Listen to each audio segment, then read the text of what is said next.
Assalamualaikum warahmatullahi wabarakatuh. Alhamdulillah, alhamdulillahilladzi arsala rasulahu bil huda wa dinil haqq liyuzhirahu 'alad dini kullihi wa kafa billahi shahida. Asyhadu an la ilaha illallah wahdahu la syarika lah wa asyhadu anna Muhammadan 'abduhu wa rasuluhu la nabiyya wa la rasula ba'da. Bapak dan Ibu jamaah salat subuh Masjid At-Taqwa rahimakumullah. Puji dan syukur kita panjatkan kepada Allah Subhanahu wa taala atas segala limpahan nikmat dan anugerahnya yang telah dilimpahkan kepada kita. Semoga nikmat yang diberikan oleh Allah senantiasa menjadi berkah. Salawat dan salam mudah-mudahan dilimpahkan kepada junjungan kita yakni Nabi besar Muhammad sallallahu alaihi wasallam. Kita akan meneruskan kajian masih dalam bab sholatil Jumu'ah, bab tentang sholat Jumu'ah. Kita buka terlebih dahulu dengan melafalkan basmalah. Bismillahirrahmanirrahim. Wa an Ammar bin Yasir, dari Ammar bin Yasir radhiyallahu anhuma, semoga Allah meridhai kepada Ammar dan juga ayahnya.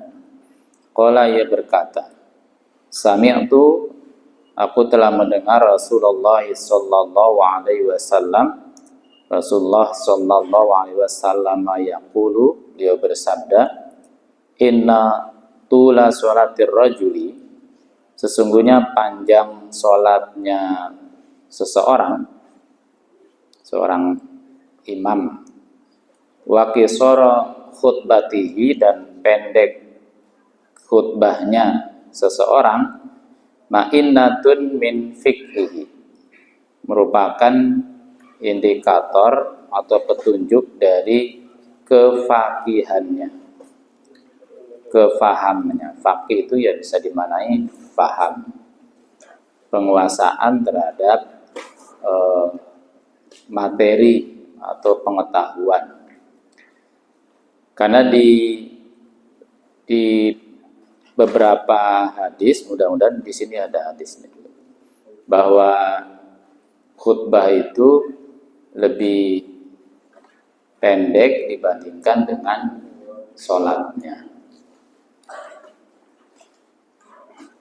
Maka di dalam hadis ini dikatakan bahwa panjangnya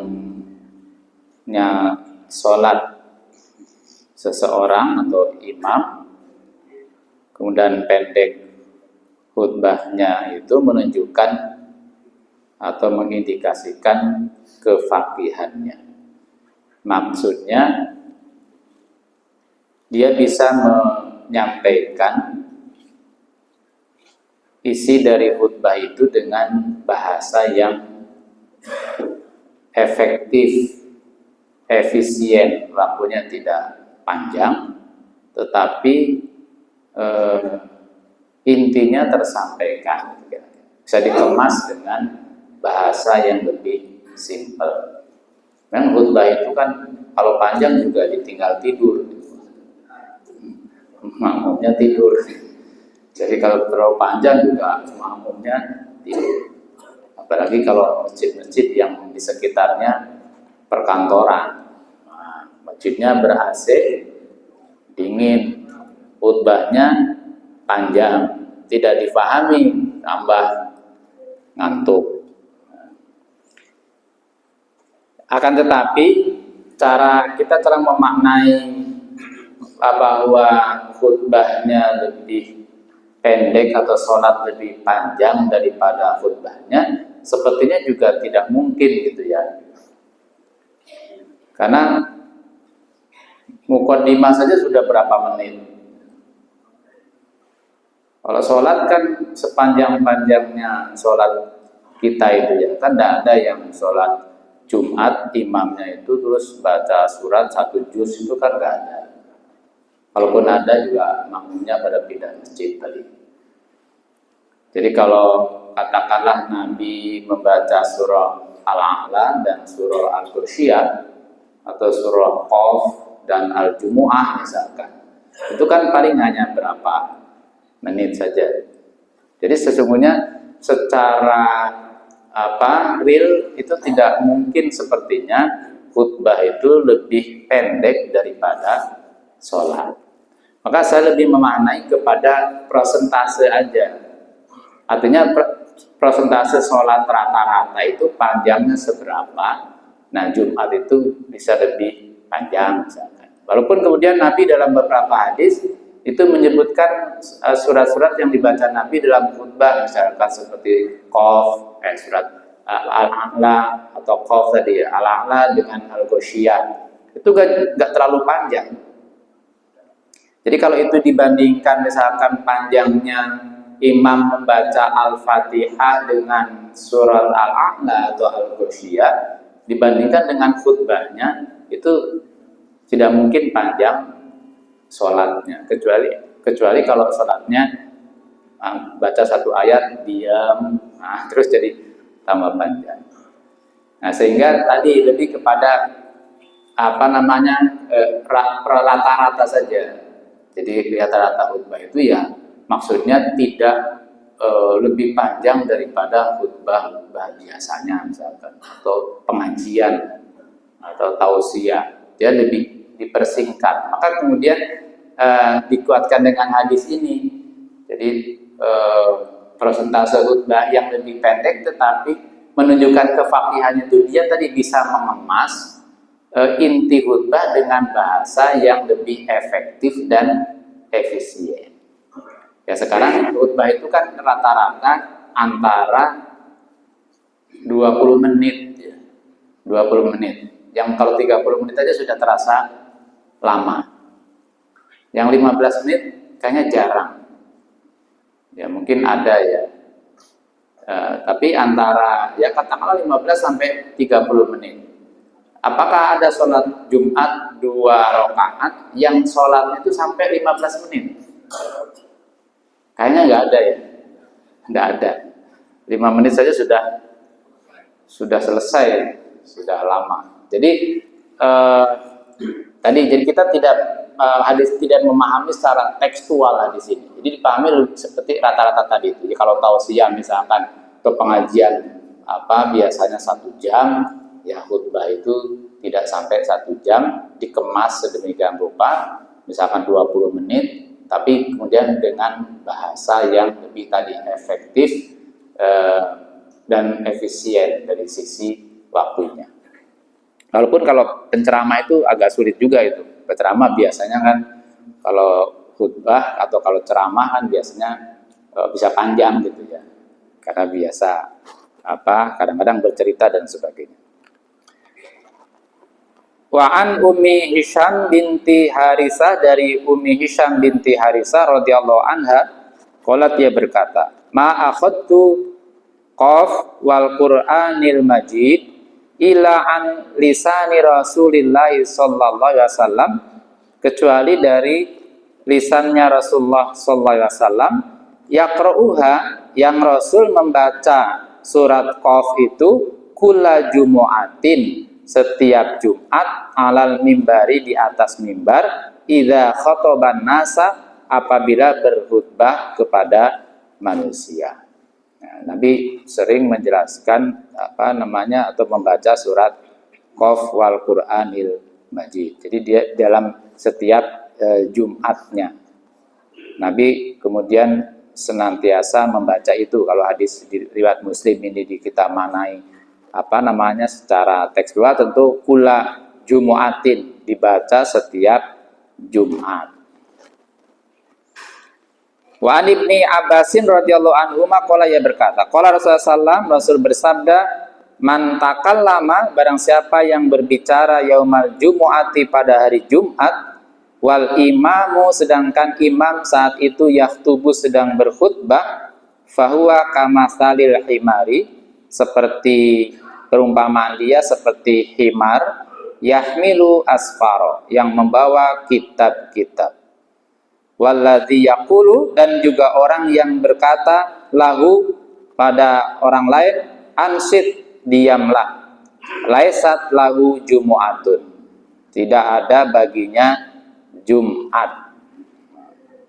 Bi isnadin la ba'sa bi, rawahu Ahmad, dengan sanad yang tidak bermasalah, diriwayatkan oleh Imam Ahmad. Tapi pentakhrij kitab ini menyatakan bahwa hadis ini sebagai hadis yang dhaifun, rawahu Ahmad wa fihi Majal bin Sa'id wa huwa dhaifun, karena ada salah satu sanad yang bernama Ibnu Sa'id yang dinilai sebagai perawi yang lemah.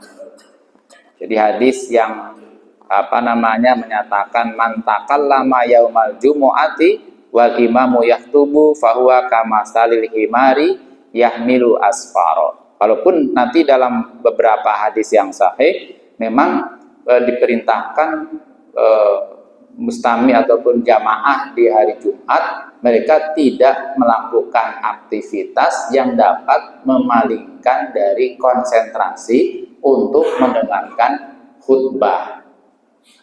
Ya, karena isi khutbah itu kan diantaranya di dalamnya ada tausiah, ada wasiat. Nah, kalau tidak didengarkan kan tidak jadi wasiat, tidak jadi tausiah. Nah, jadi memang ada yang kalau misalkan hadis ini digandengkan dengan hadis-hadis lain yang sahih, bukan tidak mungkin kemudian derajatnya naik menjadi hadis hasan li ghairihi. Hasan li ghairihi itu hadis dhaif yang kemudian dia tertolong oleh hadis yang sahih karena ada kesamaan inti dari matannya, kandungannya sama-sama, dan kedoifan perawinya itu tidak sampai pada tertuduh dusta. Kan orang-orang yang biasa mendustakan suatu berita. Tetapi ini juga sebagai peringatan untuk supaya tadi dalam ketika khutbah itu kita mendengarkan Jumatan, mendengarkan khotib berkhutbah, kita konsentrasi untuk mendengarkan khutbah yang disampaikan oleh khotib. Kemudian hadis Abi Hurairah radhiyallahu anhu fi sahihain, dalam Sahih Bukhari dan Muslim, marfu'an secara marfu, idza qulta, jika kamu mengatakan li sahibika, kepada temanmu, ansid, diamlah yaumal jumu'ati, pada hari Jumat, wal imamu yahtubu, sedangkan imam sedang berkhutbah, faqad laghaita, maka sungguh telah sia-sia. Ini hadis yang sahih. Kalau tadi di hadis tadi yang diriwayatkan oleh Ibnu Abbas dari Imam Ahmad dalam kitab Musnad Ahmad itu didhaifkan, tetapi maknanya sama. Hanya yang satu menyatakan waladhi yakul lahu ansid laisat lahu jumu'atun, dia tidak mendapatkan faedah dari Jumatnya.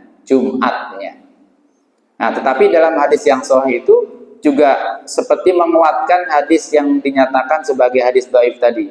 Wa idza qulta li sahibika ansid yaumal jumu'ati wal imamu yahtub faqad laghaita. Nah, sungguh lagu itu ya sesuatu sia-sia. Jadi melakukan sesuatu yang bisa menjauhkan ataupun mengalihkan dari konsentrasi untuk mendengarkan khotib berkhutbah, maka dia termasuk lagu, sia-sia. Udah hadir Jumatan, terus duduk mendengarkan dari awal sampai akhir, duduk dari awal sampai akhir tapi tidak mendengarkan, maka ya sia-sia saja gitu. Artinya wujuduhu ka'adamihi, adanya seperti tidak ada fisiknya tetapi konsentrasinya nggak ada. Orangnya ada tetapi dia tidak bisa mendengarkan wasiat yang disampaikan oleh khotibnya saat berkhutbah, maka dikatakan sebagai lagu sia-sia. Wan Jabir, dan dari Jabir qala, ia berkata, dakhala rajulun, telah masuk seseorang, yaumal jumu'ati, pada hari Jumat, wan nabiyyu yahtubu, sedangkan Nabi sedang berkhutbah. Faqala, kemudian Nabi bertanya, "Shallaita, apakah kamu sudah sholat?" Qala, ia berkata, "La, belum." Qala, Nabi bersabda, "Qum, berdirilah kamu, fasholli rokaatain, sholatlah 2 rakaat." Jadi ini menunjukkan bahwa khotib itu tidak boleh mengingatkan jamaahnya. Kalau seandainya ada jamaah yang memang mungkin perlu diingatkan. Nah, tadi Nabi suatu saat ketika sedang berkhutbah, ada sahabat yang masuk. Dalam riwayat lain Imam Bukhari ada yang menyatakan sahabat ini Utsman bin Affan. Ada yang menyatakan. Jadi masuk ke dalam masjid, kemudian langsung duduk, kemudian ditanya oleh Nabi, "Asholaita, ente sudah sholat belum?" Kemudian sahabat tadi menjawab, "La, saya belum sholat." Kata Nabi, "Qum fasholli rokaatain, berdiri lagi, sholatlah 2 rakaat." Nah, itu melaksanakan tahiyatul masjid. Cuma kalau sekarang dipraktekkan, itu khotib terus nyuruh jamaahnya sholat sunnah, itu bisa nggak khutbah, karena datangnya ting-teri-teri datang. Jadi kalau datang belum tentu semuanya sholat, gitu ya. Atau khutbahnya relatif lebih lama kan jadinya, karena mengingatkan jamaahnya untuk sholat sunnah tahiyatul masjid. Nah, kemudian ada muncul, ya, bukankah ada kan yang berpendapat bahwa mendengarkan khutbah itu hukumnya wajib. Nah, tahiyatul masjid kan sunnah. Masa yang wajib dikalahkan dengan yang sunnah? Nah, memang mendengarkan khutbah itu juga ada perdebatan. Jadi hukumnya itu wajib apa tidak mendengarkan khutbah. Ternyata dalam satu kasus Nabi memerintahkan sahabat untuk sholat sunnah terlebih dahulu, padahal khutbah sudah berlangsung. Otomatis dia tidak mendengarkan khutbah ketika dia sedang melaksanakan sholat tahiyatul masjid. Yang kita pahami saja itu bagian dari rangkaian ibadah sholat Jumat, baik khutbah maupun sholat tahiyatul masjid. Berarti memang tahiyatul masjid itu sangat ditekankan. Ketika kita masuk masjid, maka kita senantiasa melaksanakan sholat tahiyatul masjid. Tahiyatul masjid kan tidak terbatas dengan waktu.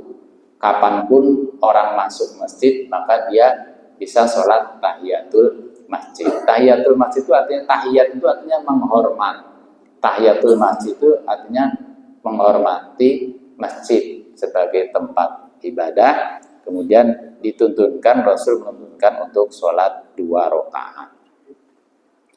Wa ibni Abbasin, dari Ibnu Abbas, anna Nabiyya sallallahu alaihi wasallam, bahwasanya Nabi sallallahu alaihi wasallam karena beliau yaqra'u, membaca fi sholatil jumu'ati, pada sholat Jumu'ah, suratil Jumu'ah, yaitu surat Jumu'ah, wal munafikin, dan surat al-munafikin. Rawahu Muslim.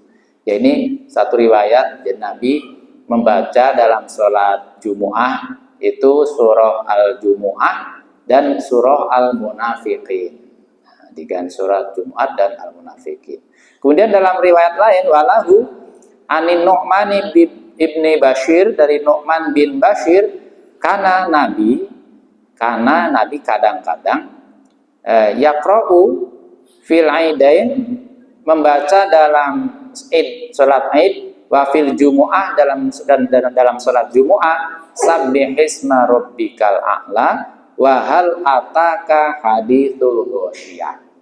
Nah, terkadang Nabi membaca Al-A'la dan Al-Ghasyiyah. Terkadang membaca Al-Jumu'ah dan Al-Munafikin. Meskipun ada hadis yang menjelaskan tentang bacaan surat Nabi dalam sholat Jumu'ah, bukan berarti bahwa di sholat Jumat itu yang harus dibaca hanya surat ini. Ya, ini mungkin kebetulan saja ada sahabat yang meriwayatkan. Bisa jadi Nabi juga membaca surat-surat yang lain, tetapi sahabat tidak meriwayatkan atau informasinya tidak sampai pada kita. Nah, kita kembali ke dalil keumuman dalil. Keumuman dalil pokoknya dalam sholat itu di rakaat pertama dan kedua membaca surat Al-Fatihah, kemudian membaca salah satu surat, membaca ayat atau surat dalam Al-Quran. Jadi itu dalil umumnya.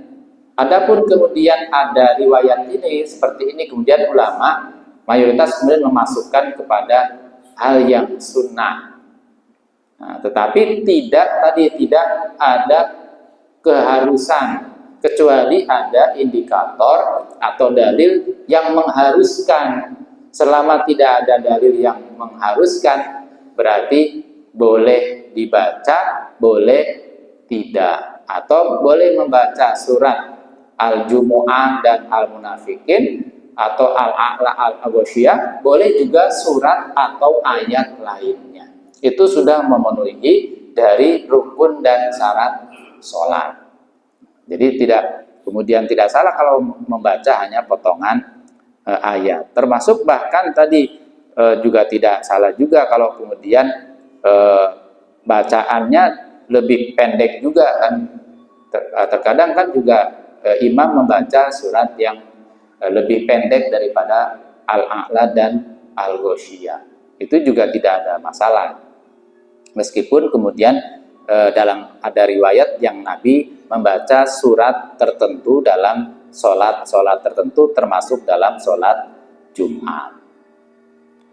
Wa an Zaid bin Arqam, dari Zaid bin Arqam radhiyallahu anhu, semoga Allah meridhai pada Zaid bin Arqam, qala, ia berkata, sholat Nabiyyu sallallahu alaihi wasallam, Nabi sholat al-Aida, yaitu sholat Aid, tsumma rakhasa, kemudian Nabi memberikan rukhsah, keringanan, fil jumu'ati, dalam sholat Jumu'ah. Faqala, Nabi bersabda, man sya'a, siapa yang berkehendak untuk sholat Jum'ah, ayusolliya, man sya'a, yang berkehendak ayusolliya, untuk sholat Jumat, fal yusolli, maka sholatlah. Rawahul khamsah ila Tirmizi wa sahahahu Ibnu Huzaimah. Hadis riwayat dari imam yang 5 kecuali Imam Tirmizi, dan disahihkan oleh Ibnu Huzaimah. Ini kasus kalau hari Idul Fitri jatuh pada hari Jumat. Nah, kemudian dulu orang-orang dari kampung itu pada datang ke Madinah, terus sholat di lapangan. Ada yang menyatakan sholatnya Nabi itu dulu biasa di depan Masjid Nabawi, yang dulu kan masih luas. Nah, dari kampung yang tempatnya jauh juga pada datang untuk mengikuti sholat Aid. Nah, kemudian jaraknya itu kan cukup jauh ditempuh.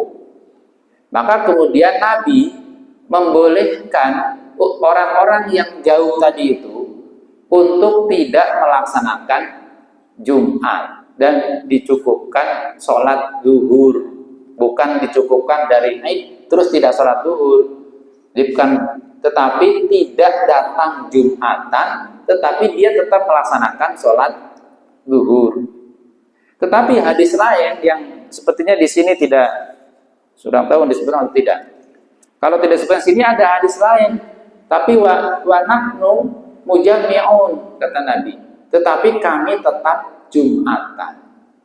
Jadi Nabi tetap melaksanakan Jumatan di Masjid Nabawi, tetapi Nabi memberikan kerukhsaan, keringanan. Nah, ini keringanan ini ada yang memahami ya ini keringanan bagi orang-orang yang jauh, yang kalau dia dari sholat Id pulang ke kampungnya cukup jauh, datang lagi itu berat dan waktunya belum tentu juga cukup.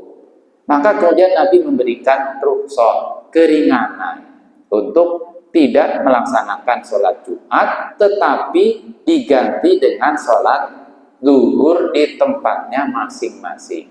Karena Nabi nyatakan, tetapi kami tetap Jumatan. Jadi Nabi tetap Jumatan. Maka ketika sholat hari Aid Idul Adha maupun Idul Fitri jatuh di hari Jumat, ya kita tetap Jumatan.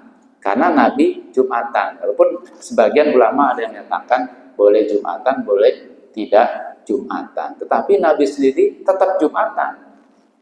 Maka bisa dipahami bahwa tadi berarti rukhsahnya itu keringanan itu bagi tadi itu orang-orang yang jamaah yang rumahnya jauh. Nah, kalau kita kan dekat semua, sholatnya paling di Ngabean, gitu ya.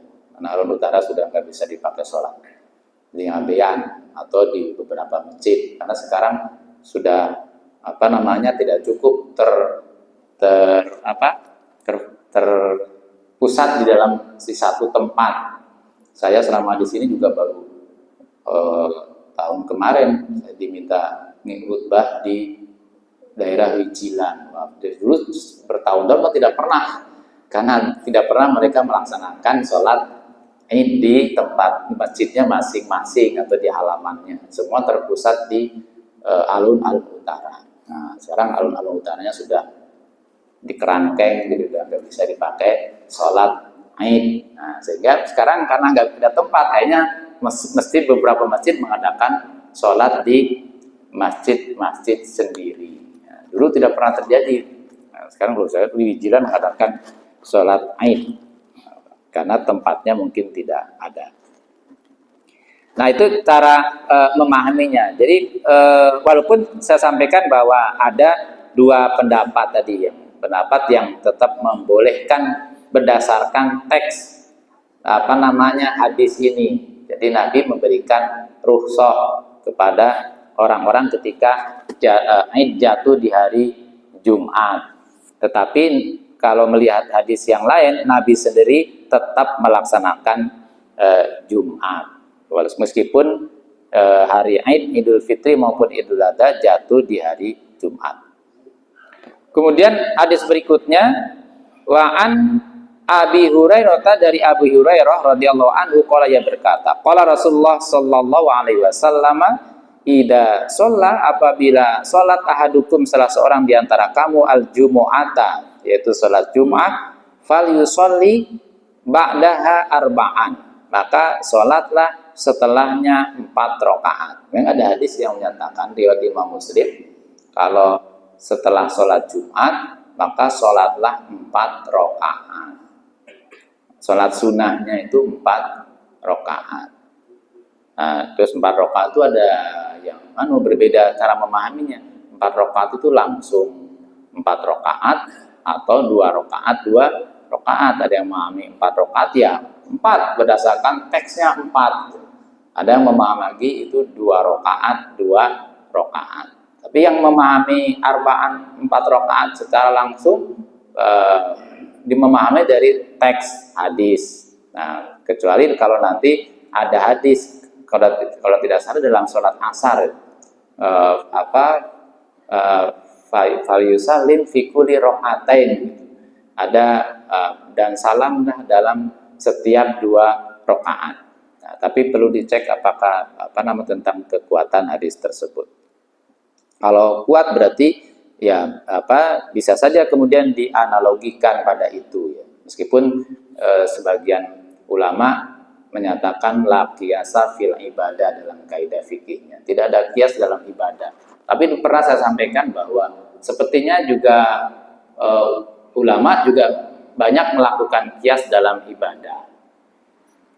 Seperti misalkan zakat fitri kan juga pakai qiyas. Zakat fitri dengan beras itu kan pakai kias juga, analogi. Zakat fitri kan juga ibadah. Nah, membayar beras dengan dianalogikan dengan kurma dan gandum itu kan juga kias, analogi. Padahal itu ibadah. Jadi dalam beberapa hal juga menggunakan kias, meskipun ada kaidah la qiyasa fil ibadati, tidak ada kias dalam ibadah. Tapi dalam beberapa hal ada praktek analogi menggunakan kias dalam ibadah. Karena beras kan tidak disebut dalam hadis tentang zakat fitri, hanya menyebut faradha Rasulullah SAW zakat al-fitri so'an min tamrin aw so'an min sya'irin, kan gitu. Satu sok dari kurma dan satu sok dari gandum. Tidak menyebut di situ beras ataupun jagung ataupun apa itu kalau yang biasa pengganti dari makanan pokok lah, makanan pokok selain orang Arab itu tidak disebut, tetapi itu bisa dipakai untuk kalau dia menjadi makanan pokok di suatu daerah, maka dia bisa dipakai objek ataupun dipakai untuk membayar zakat fitri. Kalau makanan di komunitas itu makannya gaplek misalkan, ya gaplek bisa saja dijadikan sebagai zakat fitri. Tapi kalau misalkan dia gaplek itu hanya camilan, ya, makannya tetap nasi, ya berarti pakai beras. Kalau kita kan gaplek camilan, ya. Camilan apa cemilan? Kalau di sana cemilan sukses berarti cemilan, ada cemilan sukses. Jadi kalau jagung kita juga cemilan, karena pokoknya kan makan nasi dari beras, berarti itu yang dijadikan sebagai alat untuk membayar zakat fitri. Nah, jadi itu bisa saja kemudian kias juga dilakukan dalam ibadah. Termasuk juga dalam qashar sholat, mengqashar antara Jumat dan Asar. Itu tidak ada tuh hadisnya Nabi mengqashar sholat Jumat dan Asar. Karena ketika Nabi haji, kemudian di hari Jumat itu di Padang Arafah itu di mana? Nah, Nabi itu tidak Jumatan, tapi melaksanakannya sholat zuhur. Nah, dijamak zuhur dengan asar. Maka ulama yang melarang mengqashar antara sholat asar dan sholat zuhur dan asar di hari Jumat, itu dalil itu dipakai. Nah, Nabi dulu tidak Jumatan tapi zuhur, kemudian diqashar dengan asar. Jadi kalau mau mengqashar ya sholat zuhur dan asar, tidak usah Jumatan. Artinya tuh jadikan dalil musafir itu nggak usah Jumatan. Sholatnya ya zuhur sama asar. Kalau mau diqashar ya nggak usah Jumatan. Musafir itu rukhsah diberikan keringatan untuk tidak Jumatan. Nah, jadi ya sudah, berarti kalau mau qashar zuhur dan asar. Tapi sebagian ulama membolehkan. Nah, kebolehannya itu ke analogi bahwa sholat-sholat itu bisa dijamak antara zuhur dan asar, maghrib dan isya, itu bisa dijamak. Nah, Jumat itu kan di waktu zuhur. Nah, kemudian dia bisa saja kemudian dijamak antara zuhur dan asar meskipun Jumat. Nah, kita dulu membahas di Makassar kalau nggak salah, di Munas Tarjih. Sebelum dibahas, terus Jumatan dulu, terus diqashar sama asar. Jadi begitu pembahasan lancar, karena sudah dipraktekkan dulu. Jadi sholat di pantai Sari, kemudian Jumat ikut Jumat kan, pas di sana Jumatan, kemudian dengan asar terus diqashar. Nah, pas pembahasan tentang hukum mengqashar antara sholat Jumat dengan asar kan gitu. Jadi itu memang ada dua pendapat di kalangan ulama. Ada yang melarang tidak boleh Jumat diqashar dengan kalau bepergian musafir terus Jumatan. Nah, dia tidak boleh mengqashar dengan asar. Tapi kalau mau mengqashar ya jangan Jumatan. Kalau mengqashar itu kalau yang melarang mengqashar Jumat dan asar. Nah, tinggal dipilih mau yang mana yang enak. Kalau saya musafir kan rukhsah tidak Jumatan kan tidak apa-apa ya. Tetapi bukan pada itu, tetapi tadi kebolehan mengqashar tadi memang di kalangan ulama ada dua pendapat. Tidak ada yang melarang karena pakai hadis Nabi tadi, Nabi tidak Jumatan tetapi sholat zuhur plus diqashar dengan asar. Tetapi juga ada yang berpendapat boleh saja Jumat diqashar dengan asar, karena mengingat Jumat itu dilaksanakan di waktu zuhur, dia sebagai pengganti dari sholat zuhur. Kalau orang tidak bisa Jumatan kan dia melaksananya sholat duhur. Seperti dulu di masa COVID yang kemudian sebagian yang ingin tetap Jumatan, sebagian tidak. Ya kalau tidak Jumatan, ya dia tetap sholat zuhur, karena zuhur pengganti dari Jumat. Kalau orang tidak bisa melaksanakan sholat Jumat, maka digantilah dengan zuhur. Nah itu jadi perbedaannya, ada perbedaan di kaum. Jadi jangan heran kalau nanti kemudian ada pendapat itu. Nah, kalau ingin tidak terjadi berbeda pendapat, al-khuruj minal khilaf, ya tidak usah safar di hari Jumat. Jadi orang sering menghindari safar di hari Jumat. Ya, kalau kita tergantung aja kepentingannya. Kalau memang kepentingannya harus safar di hari Jumat, masa terus tidak berangkat kan itu? Ya sudah berangkat saja. Adapun nanti di sana mau pilihannya mau duhur, asar, prinsipnya musafir itu termasuk yang diberikan keringanan untuk sholat Jumat. Ya berarti sholat duhur. Kalau mau Jumatan juga tidak ada larangan. Bukan rukhsah. Rukhsah itu bukan azimah. Rukhsah itu keringanan untuk diambil atau tidak. Kalau azimah harus diambil. Nah, karena qasar, menjamak itu kan rukhsah, keringanan saja. Boleh diambil, boleh tidak. Walaupun Nabi kalau musafar itu selalu mengambil. Karena kata Nabi, hadihi shadaqatun min shadaqatillah fakhuduhu shadaqatahu. Ini dari sedekah dari Allah, ambil saja sedekahnya. Dan Allah itu lebih senang kalau sedekahnya diambil. Nah, sudah cocok dengan kita senang kalau menjamak dan mengqashar sholat. Saya kira itu saja yang saya sampaikan. Kita tutup dengan melafalkan hamdalah. Alhamdulillahirabbil alamin. Assalamualaikum warahmatullahi wabarakatuh.